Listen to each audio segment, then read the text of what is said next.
Welcome to the Life Turkey podcast.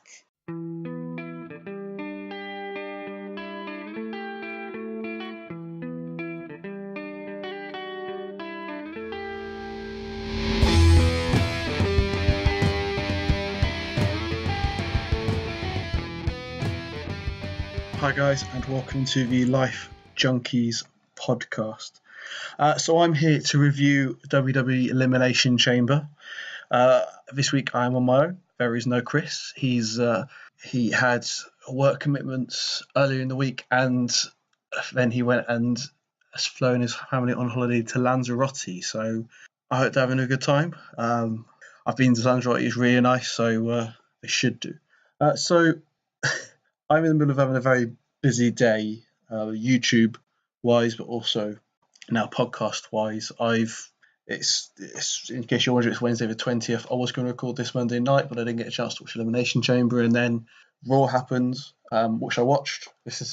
I've said many times that I don't watch Raw. I happen to be up late. I've got a week off this week because of childcare duties, and so I was downstairs the other day, and I just happened to, while I was playing Football Manager, check across to my Twitter and see that a load of NXT stars were debuting on Raw.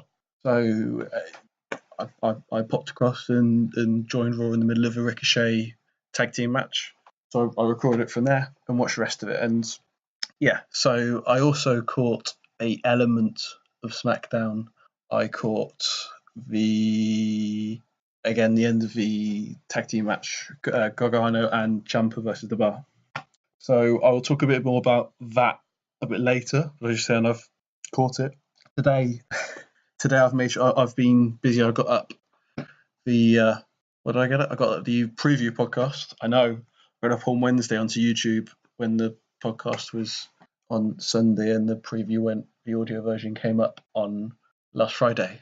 I'm really useful at this. As I said, I've had childcare commitments. I've had a job interview for a promotion at work. I've had uni applications, visits, and stuff like that. So it's just sort of my time has been taken up. And the issue was I didn't manage to get the voiceover done at the end of a YouTube video.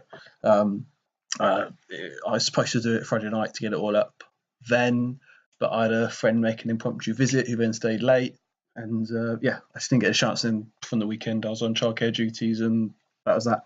So today, when I've had a little bit of a break, I've managed to get everything done. I've got that done. I've got my title revamp video out, which as of now is loaded up onto YouTube and ready to go out tonight. So by the time you're listening to this or watching this on YouTube, that'll be out. So go check that out. And I have recorded, but not yet edited, a FM video regards to my Cambridge United save. So that should, again, time willing, that should be going out next Tuesday. So on to what I'm here for, and that is to review Elimination Chamber. I really enjoyed it. Probably more than I've enjoyed quite a few B shows this year.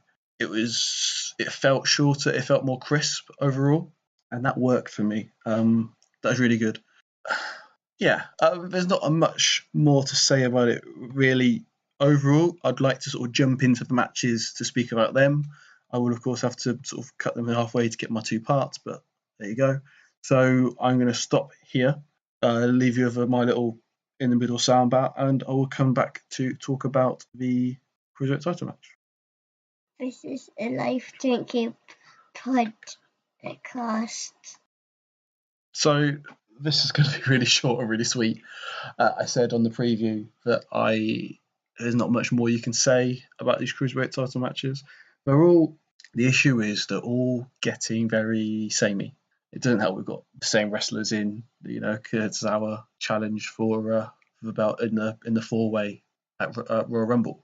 Buddy Murphy, of course, is the champion, so he's holding up. But there's no one really fresh that's coming up to challenge at the moment. Cedric Alexander, Hideo Itami, Akira Tozawa, they're all very similar, very small, quite flyy guys. And what they could really do is change it up a bit. And this is my big issue with 205 Live, is there's not a massive amount of variety.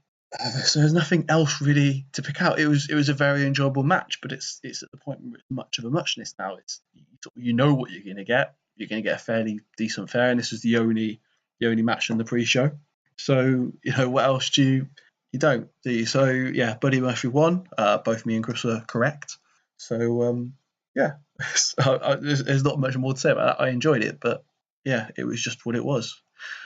In the future, I'd like to even give some more guys a go. Some sort of bruiserweight style guys or whatever.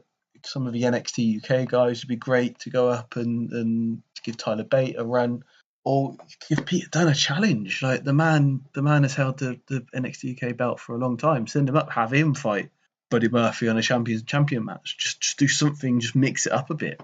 I don't know. Yeah.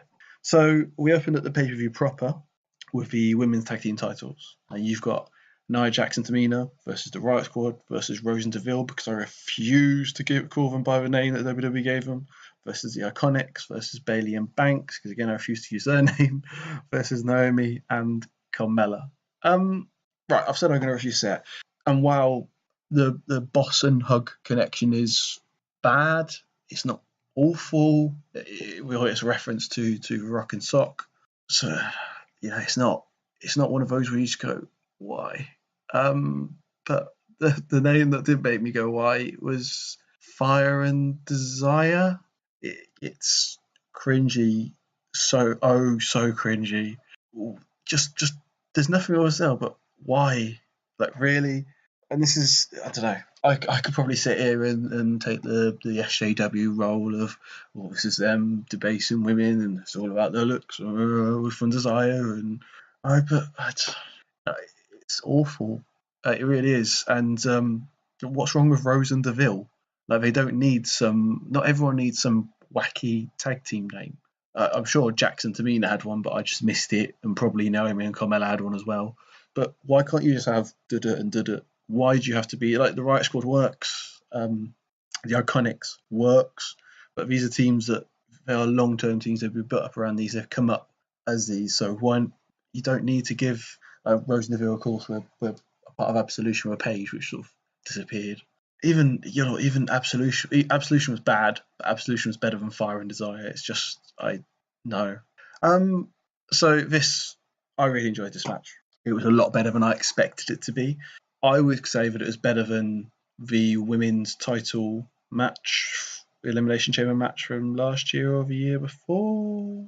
And it was last year, wasn't it? Yes. And definitely better than the last tag team titles match, the men's one from a few years back now, which was atrocious.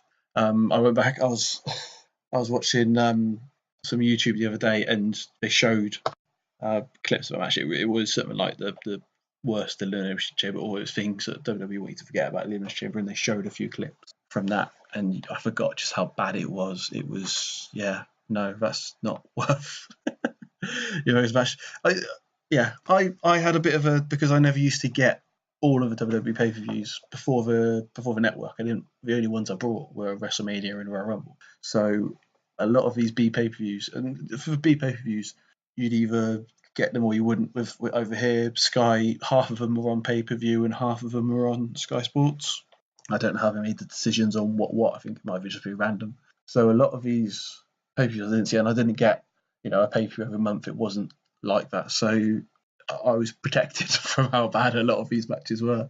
That was atrocious. But yeah, Bailey and Banks obviously won this, and I predicted it correctly, even if I didn't get my order of eliminations quite right. But yeah, I had, of course, Riot Squad and the Iconics being the last two teams to be defeated by Bailey and Banks.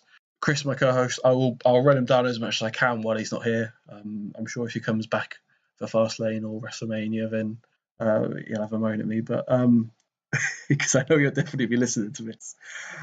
He of course went for Jackson Tamina, which is a silly. So this for me, this is like, I'm surprised that so many people were surprised that Bailey and Banks won this, because for me this was obvious. Their careers have stalled for a few years now. It feels like for a few years they've been waiting for this match, specifically for the last year, when they were about to break up, and then they didn't, and sort of were there, sort of middling on Raw, but not really moving forward, not progressing, and it, yeah, I think it's damaged both their characters. And now they've got this, now they've won these tag team titles, they can do a nice little face run for them before the initial Banks heel turn. But it feels like WWE have known for a while that they want to bring in these titles and that they want Bailey and Banks to carry them, because they are, both of them are brilliant wrestlers if they're given the chance. So I know Banks, especially in Rumble matches or multi-man matches, uh, has a fair blooper reel, but when you put her in a proper match where it's singles 1-to-1, she can be brilliant. I mean, let's not forget that her and Bailey had the match of the year, that Iron Man match from a few years back now. Both these women can go. They can both be challenging with Ronda Rousey, Becky Lynch, Charlotte Flair, and all of that.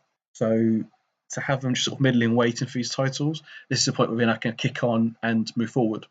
Yeah, it's a shame they've taken so long to introduce them, and Elimination Chamber seems a weird place to introduce them. I thought if you're going to do it, you would have done it at Elimination at Evolution, where Bailey and Banks were in that. Were they in a nothing match with Riot Squad and Natalia? Am I getting that? Yeah. And so, yeah, that would have made far more sense in Elimination Chamber. But sure, obviously they wanted to do it in Elimination Chamber match and try and make it a bit bigger. I don't know. Give more teams a chance. You could have done a nice big tournament leading up to it, though, and I don't know. This is what we've got, and now we're finally there. Now everyone can move on. We've got these ready-made tag teams now. Naomi and Carmella can sort of go off and do their things, and I presume they'll get Jackson, Tamina, Rose and Deville, the Right Squad, and the Iconics together. I hope the Iconics do get a run with it, although I think Jackson and Tamina are far more likely in the short term. But yeah, that was a women's tag team title match. Apologies if you heard a noise then. My partner has just came home, so there may be a door opening noise in the middle of me talking, and I've just listened back to it and I can't actually edit it out, so in the show it stays. And in comes this little explanation. Moving on, next we're on to the SmackDown Tag Team Titles match with the Usos taking on The Miz and Shane McMahon. It started off with a baby announcement. I don't know. They had this sort of period where The Miz was, I presume, supposed to be an obnoxious heel that always talked about his kids. I don't know if this is a continuation of that, if for them turning him heel. But yeah, so they did this baby announcement, and then Shane McMahon comes out and they go down to have a match against the Usos, which of course the Miz and Shane McMahon won, because it would be ridiculous to take the tag team titles off them after they won it only a few weeks ago. Oh no, the Usos won for reasons I can't quite explain. I presumed not only did we have the Miz and Shane McMahon only just win the titles, but then the Usos, Jay Uso, had Jimmy Uso, because Jimmy Uso is the one married to Naomi. They had the issue with being arrested or him squaring it to policemen, or which I've heard some people claim could be a stunt to try and get itself released, which seems conspiracy theory in the extreme. So yeah, but no, with that and the fact that Miz and McMahon had only just won, I didn't expect them to lose tag team titles. I presume they keep it sort of past WrestleMania maybe, but no, they've taken it off them. There's no need for a transitional champion. So the only thing that I can presume is that this is leading to a turn for one of them, and then a match between two at WrestleMania. Whether it's Shane McMahon turns because he's so annoyed with The Miz, or The Miz turns because he feels that his partnership with Shane McMahon hasn't been fruitful, or that he's lost the edge or something. Seems to be more likely that Shane will turn on The Miz, which could be a bad move because The Miz isn't a great heel, and Shane then would just be another McMahon heel. So I don't know. One last note, of course, me and Chris both went for Miz and Shane McMahon, so we were both wrong in that one. But the last note is that how old does Shane McMahon look at? He looked old and out of shape to me. So I don't know, maybe it's time for him to hang up the boots after this WrestleMania. I know him and his dad both see themselves far higher than they are, and both of them have earned the plaudits in wrestling. They've both put themselves through a lot, and they both obviously very much care about the business. And Shane, in particular, has pulled off stunts that other wrestlers aren't allowed to do. A lot of them probably do. A lot of them probably wouldn't because they're not mental. But he's maybe it's just time to say goodbye. He's not quite the iconic character as his dad was, and he's not the same now as he was when he was younger. He was far better as sort of the young boss's dad who had an obnoxious side of that. Moving on, the next match is the Intercontinental title match. So this was an impromptu match. You haven't got any predictions from me or Chris. We did say about possibly being a Finn Balor Bobby Lashley Intercontinental title match from what we've seen on Raw, but there was no have it, or it wasn't planned by the time we did the podcast. Of course, we did the podcast on Monday night over here, so it was before the last Raw and SmackDown from before Elimination Chamber. They clearly signposted the finish to this match before the match, with all the talk of are you worried that you might be pinned or whoever they're talking to, but they said, don't you think Leo Rush is the weak spot, is the weak link in this match? He's the one that Finn Balor will pin to win the title, and surprise, surprise, Finn Balor pinned Leo Rush to win the title. So, and this is where my notes get confusing, and this is another place where I'm happy I waited till after SmackDown, because the finish of Intercontinental of the match seemed to me that Bobby Lashley and Leo Rush had split up. Bobby Lashley was obviously very frustrated, got into the ring, helped Leo Rush up, and then turned on him and hit him. And now to me that was, okay, well, you're taking the best part of Lashley's gimmick, because Lashley himself doesn't really offer much. He's okay in the ring and awful on the mic. Leo Rush can do the mic, but I presumed it was you were taking Leo Rush away so you could use him to bolster the 205 live roster, which is getting samey. But then the next night on Monday Night Raw, who comes out with Bobby Lashley but Leo Rush? Now, of course, we've been told now that last night, well, not last night because it's Wednesday now I'm recording this and it'll be out on Friday, so Monday Night Raw that's a point where they are hitting the reset button. But why? Like, at least come out and have them tell us, oh, you know what, Lashley was frustrated and angry after last night's match, and he came to me after and apologised, and we talked it through, and so we're back together. Don't just, oh, well, he attacked him, but now we're back together. Don't, because that's insulting fans. And I get this idea if you want to cast a reset, but you've got to do it. You've got to do some sort of, do it in a way that doesn't insult the fans.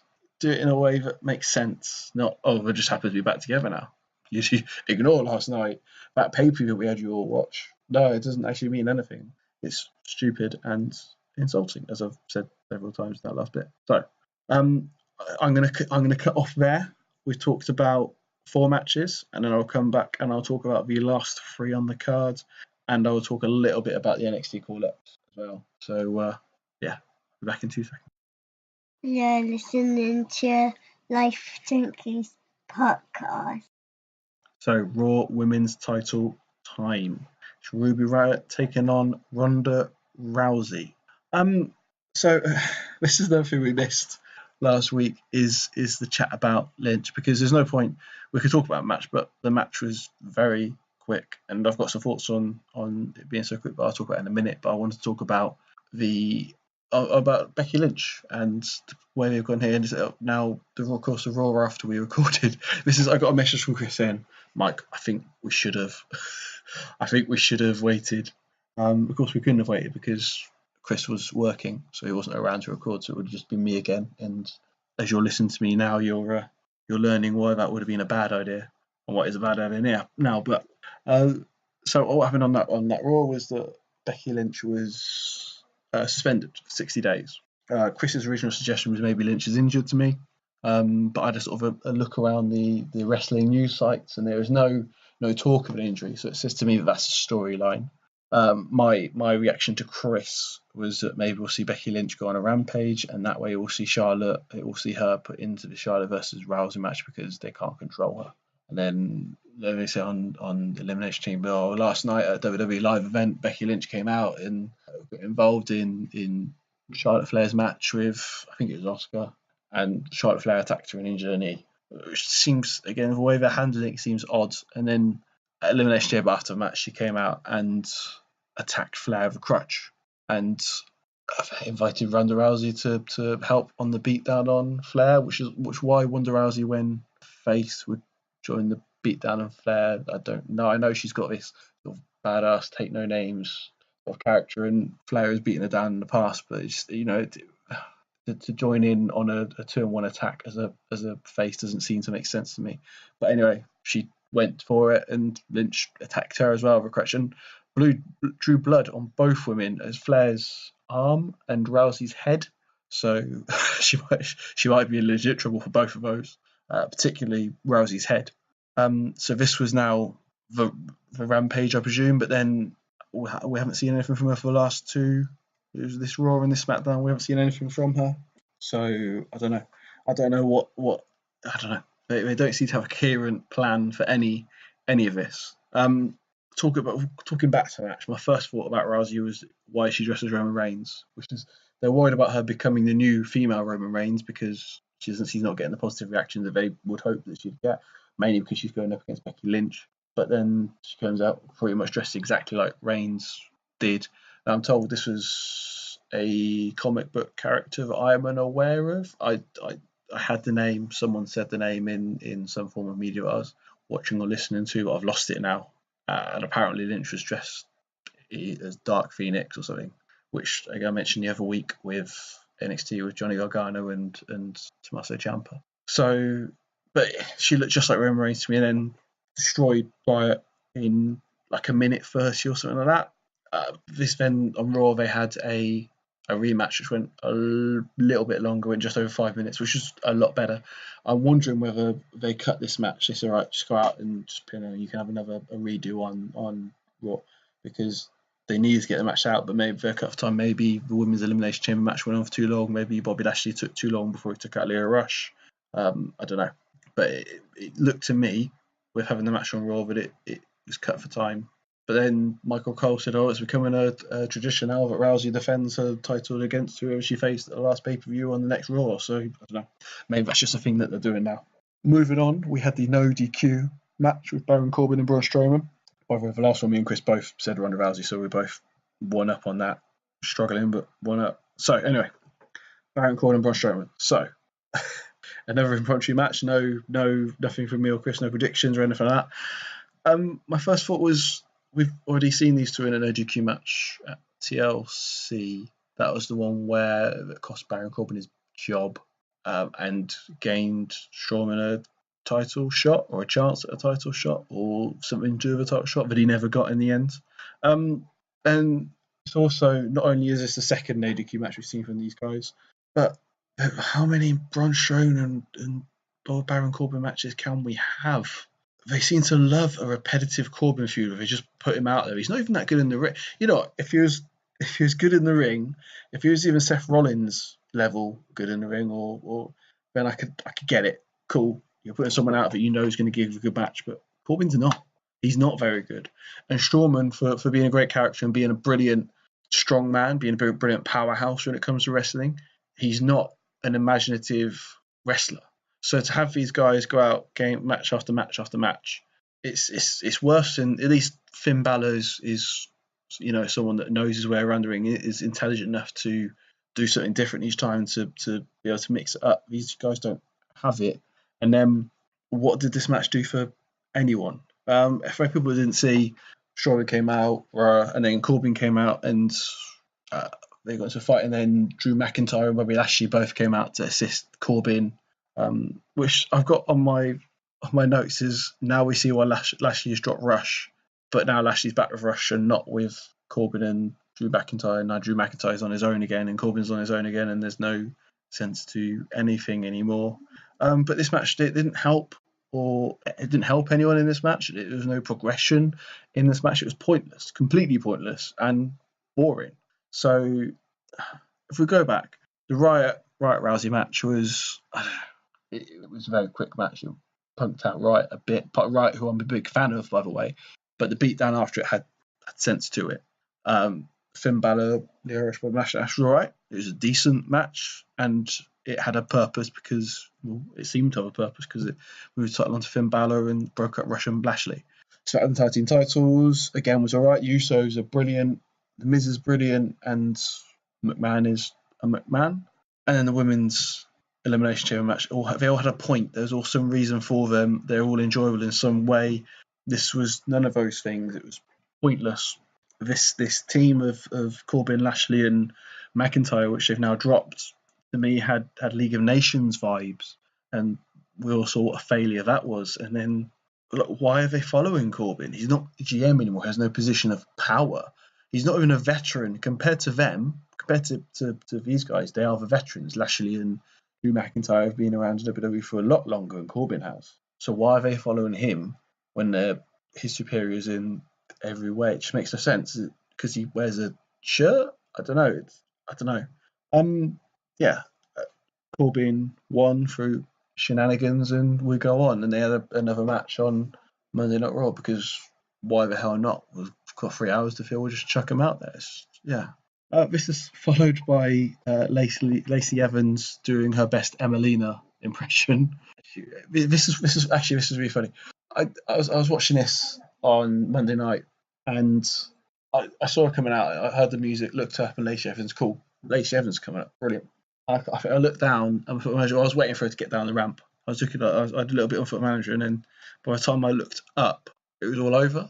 And I had to go back and watch it again to work out what had even happened, because I was expecting to come down and maybe do a promo and maybe have a quick impromptu match, but no, she came down wild and one's off again, and did the same thing on Raw and apparently SmackDown. So apparently the idea behind it was to reinforce that she is, to the fans, who she is, and that she's a big deal and she's got a big push coming up. And I like Lacey Evans, but this just seems weird to me. But there you go. That's you let Vince get his hands on something and he's ruins it. Can't have anything nice. Although I've said that, talking of nice things, we have a WWE title Elimination Chamber match. In this match was AJ Styles, Jeff Hardy, Kofi Kingston, Randy Orton, Samoa Joe, and Daniel Bryan. Now, yes, I'm correct. Yes, sorry, I get myself confused now. Now, this is the match that Mustafa Ali was supposed to be in, and then he's got a legit injury, so Kofi Kingston came in.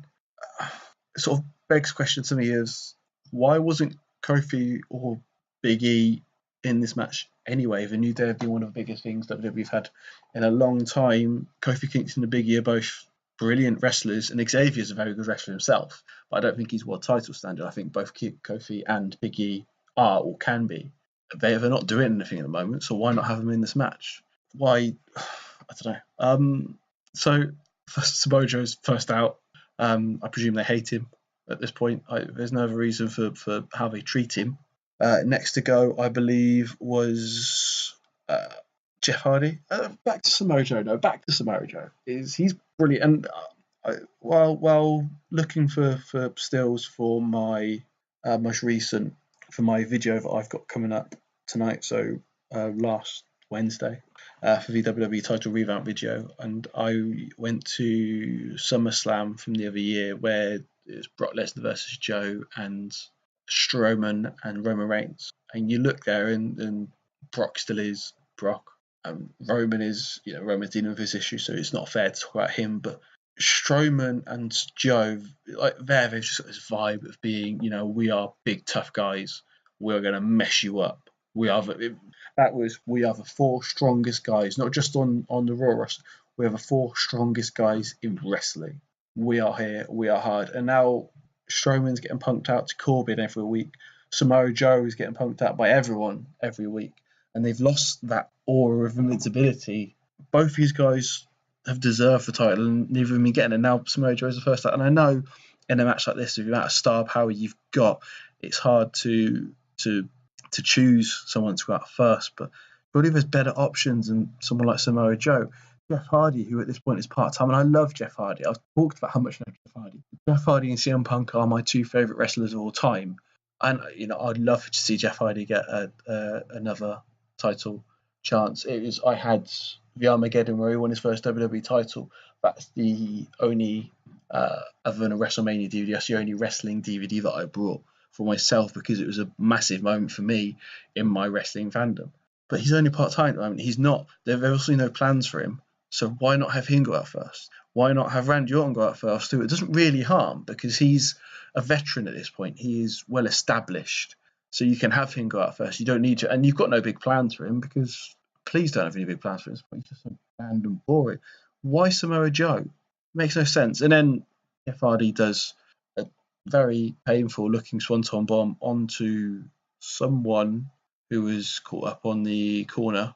Swanton bomb onto a corner turnbuckle was not, for me, the cleverest idea going, especially someone with injury problems like Jeff Hardy has. And this sort of continues the trend of Jeff Hardy in pay-per-view matches where he does some stupid Irish move and gets caught and punished for it because straight away Daniel Bryan hits him with a knee and pins him. Done. Also, back, I will harp on about this. Samoa Joe, it was just a phenomenal forearm, I'm sure. So it wasn't even like a proper finishing move. It was AJ Styles' B-level finishing move. You might be able to tell. I'm a bit annoyed about this. Next is, for me, Sweet Retribution. And this hasn't seemingly been brought up by a lot of people, but Kofi Kingston beats Randy Orton. Randy Orton being the man that derailed the biggest push of Kofi's career because of a slight mistake in a match with him on an episode of Raw. Kofi Kingston was there. They were pushing him as the next big thing, and I fully believe he was supposed to go over Randy Orton in this feud, and then sort of moving on to a world title picture. And something went wrong in the match. Randy was really unhappy about it and went to the WWE officials backstage and killed Kofi's career. And Kofi has never got close to that since. And it's a real shame because Kofi could be doing far more than he's done. And he's so lucky that the New Day came along to save his career, because I don't think he would have won it. I think he would have been released by now if it wasn't for the New Day. Because all three of those men, they had nothing for them and they've revitalised their career with it. Kofi was the biggest waste because he could have been. And if it wasn't for that moment, he would have been. From his performance in this match, they've now given him a title match at Fastlane, which he won't win, but it's another chance for him to solidify his position further at the card. And maybe this is a wake-up call to him to go, we've got these three guys. We've given them the credentials. We've given them these brilliant world title reigns. They've got this feud. We don't need to break them up. We can just sort of move them into singles matches and then back into tag matches where we need them. And, maybe we'll see Big E, Kofi push at the card. And, maybe even Xavier will get a chance of the US title. Why not? Everyone gets a go. Hell, apparently I've got to go in a few weeks' time just after WrestleMania. So, yeah, I'm going to be pinning the kid that Braun Strowman won the tag team titles with. He's going to take it off R-Truth, and I'll pin him after the SmackDown after WrestleMania. It's brilliant. I've only got it for a week. I get pinned by Dave from around the corner after that. So, yeah. So, anyone that's ever watched it, the big story was Kofi and Daniel Bryan. Apparently, just Kofi and Bryan in this match was a third of the length of the match. It was brilliant, and I loved every second of it. After Orton, Styles goes out. Is that the right? Or does Styles go out before Orton? I can't remember. But AJ and Orton are out roughly similar times. Then you get this big, long Kofi Bryan match, which was really fun.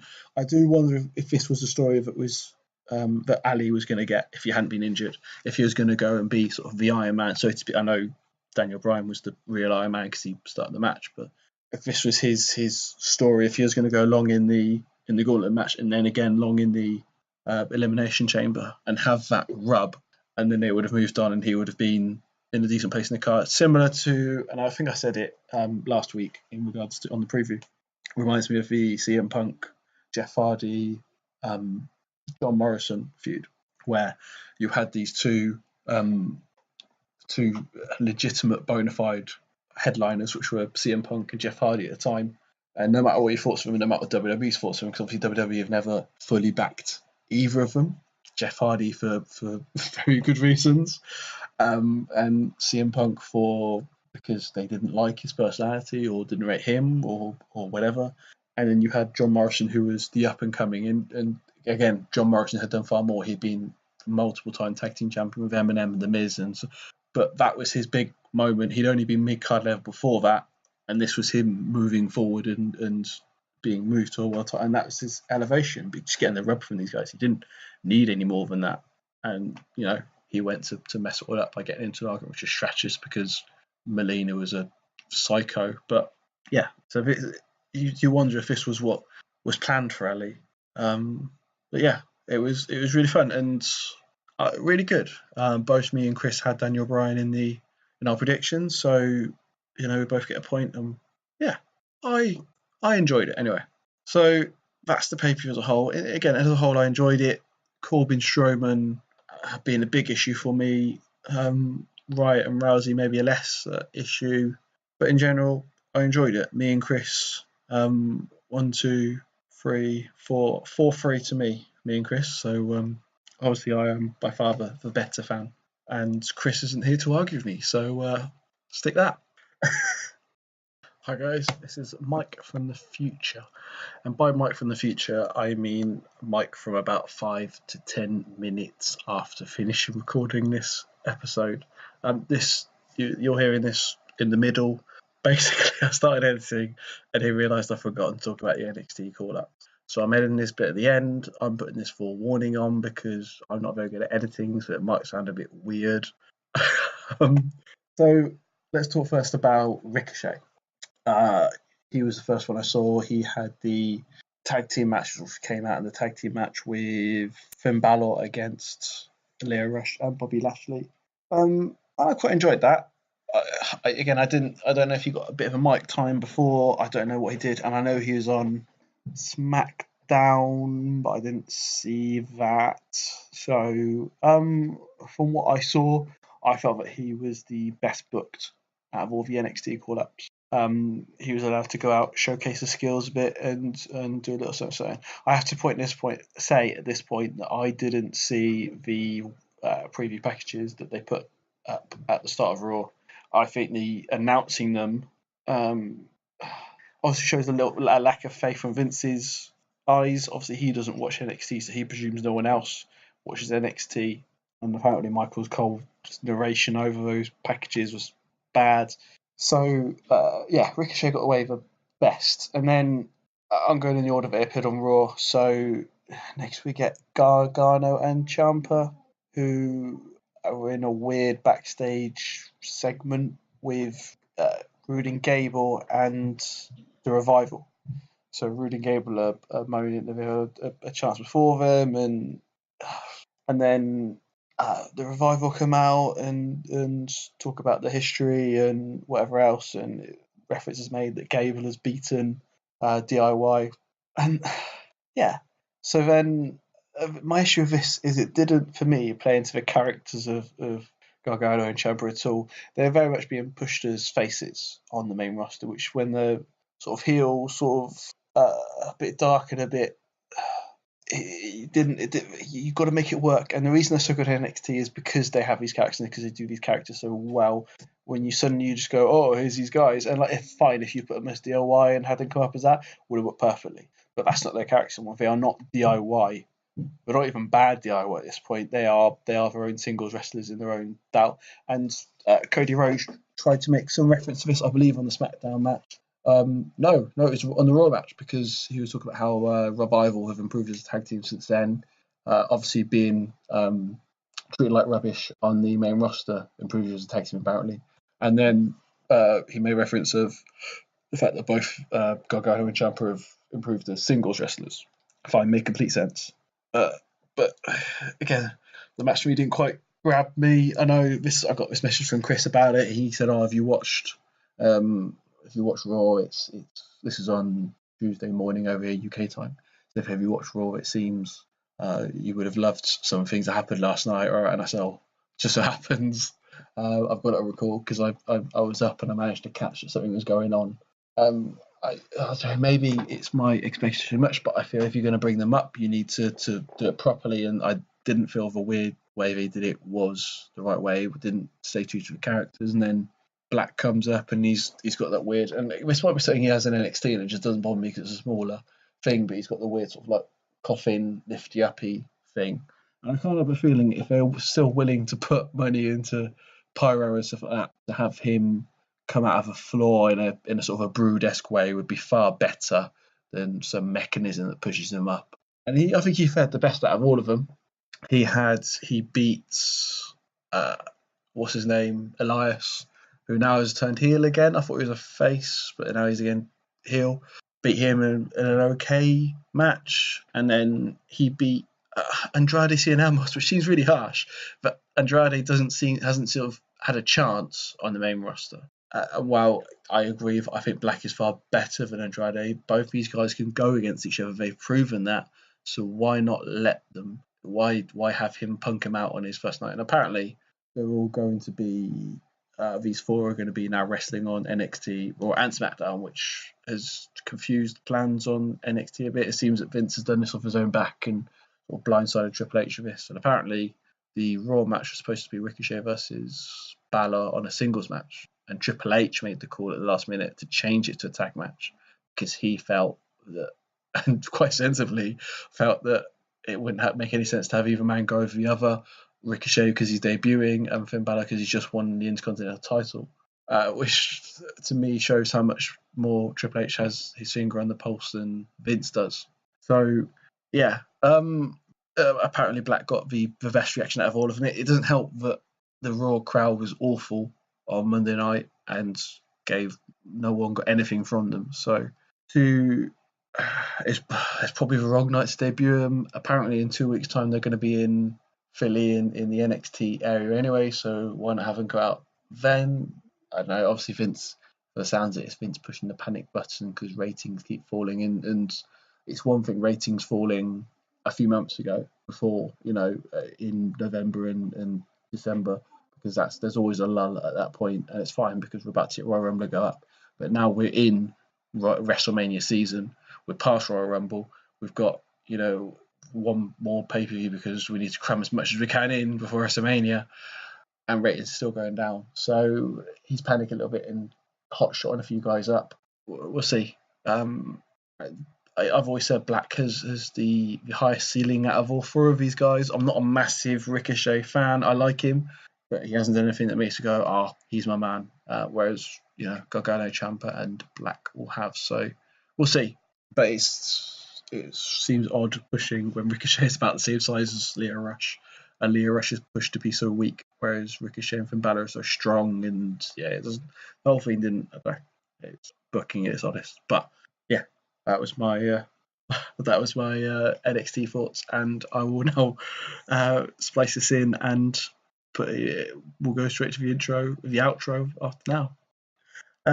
So my outros tend to be a little bit all over the place. I never really have a plan. I decided randomly last week I was going to do some social media links and sort of half-assed it.